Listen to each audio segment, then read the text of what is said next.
Good afternoon, sixth grade scholars. I'm glad that you're here. Welcome back to class. Today is going to be a good one. Let's look at our turn-in rate. It's the same as yesterday. I'm happy we're above 51%, guys, but come on. Seventh grade is almost at 80%, right? So let's get that up. Let's check our work from yesterday. So take a second to pause the video, pull up your work in a screen next to it so that you can compare your answers to the one I'm going to go over. The ones I'm going to go over were provided to us by the amazing Tiara Williams. So yesterday you were presented with all these different facts, and then you were asked to approach that fact as one of the jurors who has a reasonable doubt, and approach that fact as someone who swears the boy is guilty, right? So Tiara had some really thoughtful answers when it came to the fact that the old man said he heard the boy yelling, "I'm going to kill you." The reasonable doubts, like they start to doubt maybe the man really just deep down wanted recognition. So maybe he's kind of like convinced himself of something that's not true. The ones who are guilty said, you would think it's crazy. Why would somebody lie about something like that? The fact that this was the tricky one. The fact that the jury says the boy's lawyer didn't try. The ones who have a reasonable doubt, they said, they did bring up that there have been countless, a depressing amount of people who have been put to death, and it turns out later on someone else confessed to the crime, right? So they're kind of doubting, they're like, bad lawyers are out there, they exist, and people die because of it. The ones who are guilty says the boy's lawyer didn't try because he knows he's guilty, right? And so if you were actually to defend him and the boy would get off, it's this dangerous killer would be out in the streets. And then there was the fact that the boy returned to the apartment at 3 a.m. and was arrested, right? The people who have reasonable doubts, like, this doesn't make sense. Why would he come back to the scene of the crime 3 hours later? The ones who swear he's guilty, like Tiara points out, said that, yeah, he came back to get the knife. So great work, Tiara. I'm going to stay on yours, Tiara, because your ASAC response right here was also really good. This was a deep question, guys. The question was, what is the Rose's message about truth in this? There's a couple different ways you could go with this one. Let's look at Tiara's. Tiara said, based on the juror's interpretation of the facts of the case, Rose's message about the truth is that truth can be interpreted in many different ways and with multiple pieces of evidence. The men heard a statement and were able to argue two different sides. For example, they heard about the old man and were able to argue about his motivation. It was said that by the ninth juror that he came in looking really ashamed. So maybe, quote, a man like this needs to be recognized, to be listened to be quoted just once, end quote. But the seventh juror says, now wait a minute, are you trying to tell us he just lied so that he could be important once? This is important because with the truth, there could be multiple sides and debates about the truth. And all of this would lead to the truth, and then the truth would probably lead into success. I don't know where you went with the end of that one, but that's a good assertion. That's a good message that you pulled from that, Tiara, is that the truth can be interpreted in many different ways. On mine, I said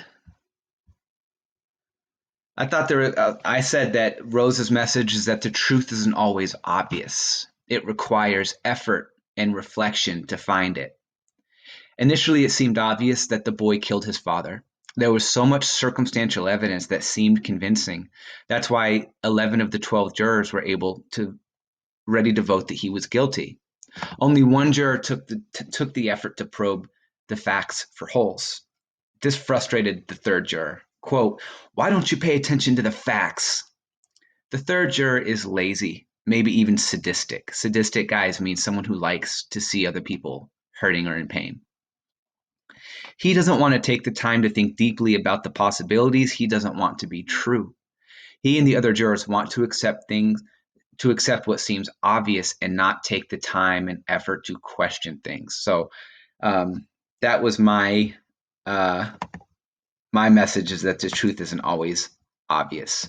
Some other ones that you might have said that you could have argued from this, you could have argued that Rose's message was that speaking the truth can make you unpopular, right? Because initially the eighth juror wasn't the most popular guy when he was the only one to vote not guilty and to want to take the time to look into the facts. Sometimes the truth isn't convenient, and speaking it can get you in trouble or, turn others against you.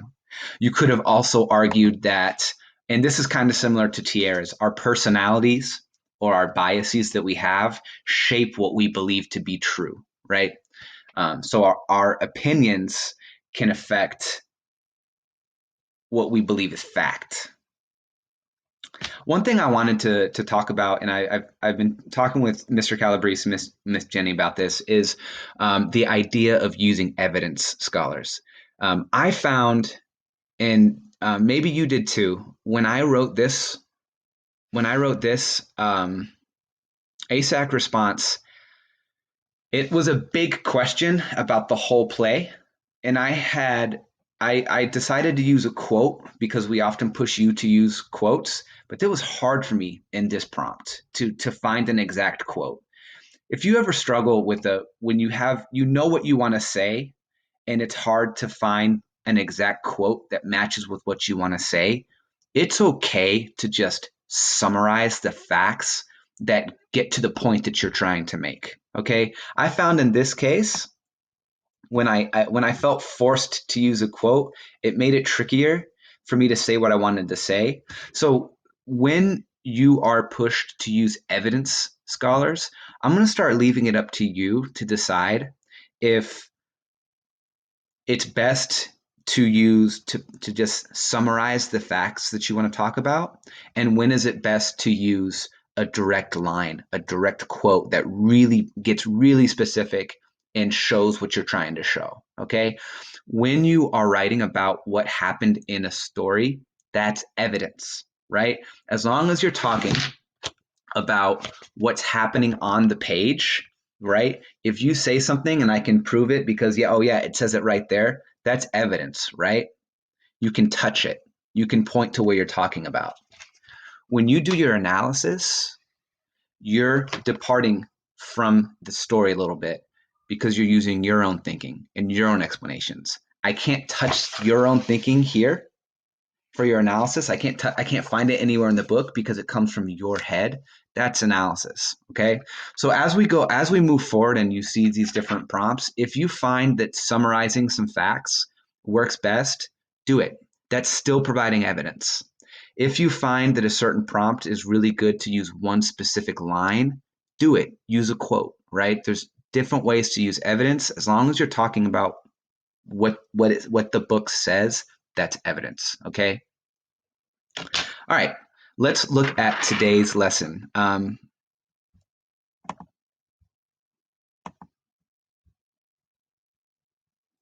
So today you have two questions.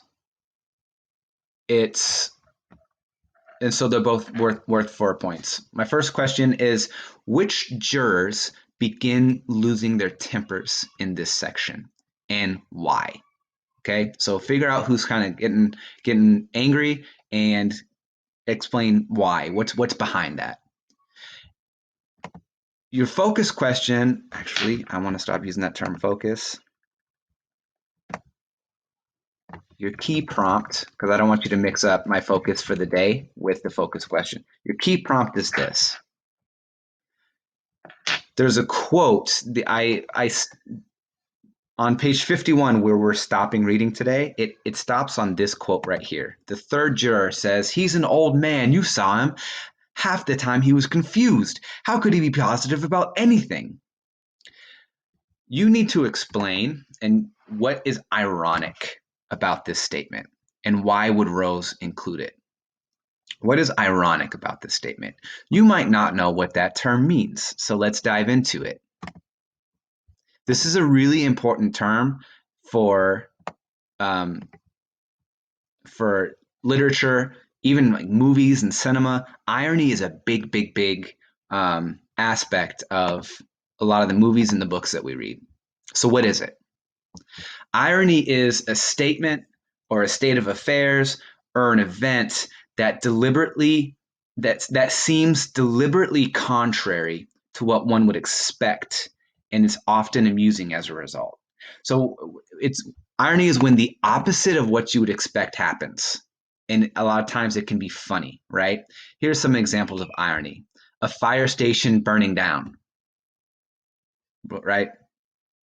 The police station getting robbed, a pilot who has a fear of heights, right? All of those are kind of opposite things that you wouldn't expect. And so it makes it funny or it makes it interesting. All right. I've got a quick clip of that always pops into mind when I think of irony from a movie that I loved when I was your age. Watch this clip. Tell me what is ironic about it.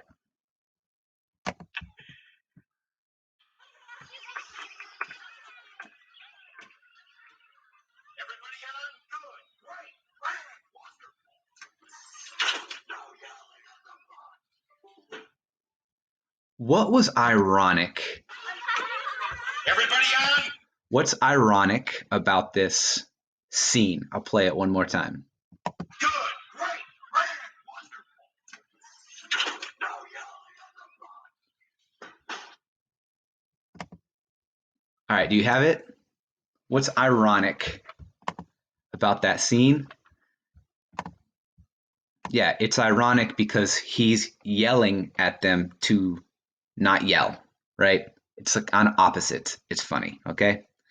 So as you read through this scene, when you get to that last line that the third juror says on page 51, you have to explain what's ironic about that statement. And here's your focus for the day. In order to do this well,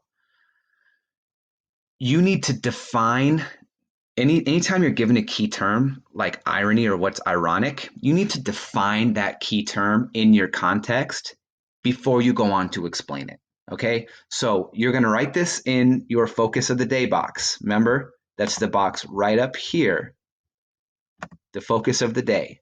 The focus of the day today, something that's going to help you score a 4 on this writing is make sure is define key terms in your context. Okay, so as you explain what makes that statement ironic, take a second to pause and explain what irony is, then prove what makes that statement ironic. Okay, so go ahead and type this in the focus box right now. Define key terms in your context.